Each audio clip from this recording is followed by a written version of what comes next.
गणपति अथर्वशीर्षम् ओं गणानां त्वा गणपतिगं हवामहे कविं कवीनामुपमश्रवस्तमं ज्येष्ठराजं ब्रह्मणां ब्रह्मणस्पत आनशृण्वन्नोतिभिः सीदसादनं प्रणो देवी सरस्वती वाजनीवति दीनामावित्र्यवतु ओं गणेशाय नमः ओं सरस्वत्यै नमः श्रीगुरुभ्यो नमः हरिः ओं ॐ भद्रं कर्णेभिः शृणुयाम धीमहि भद्रं पश्येमाक्षभिर्यजत्राः स्थिरैरङ्गैः सुष्ठुवागं सुष्ठुनोभिः स्वस्ति न इन्द्रो वृद्धस्वः स्वस्ति न पूषा विश्ववेदाः स्वस्ति न नक्षत्राक्षो अरिष्टनेमिः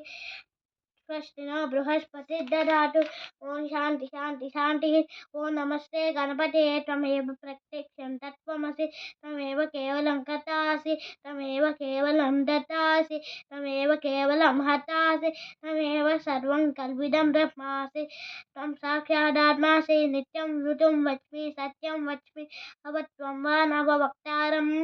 अवश्रोतारम् अवदातारम् अवदातारम् अवानूचानमविशिष्यम् अवपश्चातात् अवपुरस्तात् अवतरातात् अवदक्षिणातात् अवचोद्वातात् अवधरातात् सर्वतो मां पाहि पाहि समन्तात् त्वं वाङ्मयस्त्वं चिन्मयः त्वमानन्दमयस्त्वं ब्रह्ममयः त्वं सच्चिदानन्दाद्वितीयोऽसि त्वं प्रज्ञस्त्वं ब्रह्मासि त्वं ज्ञानमयो विज्ञानमयोऽसि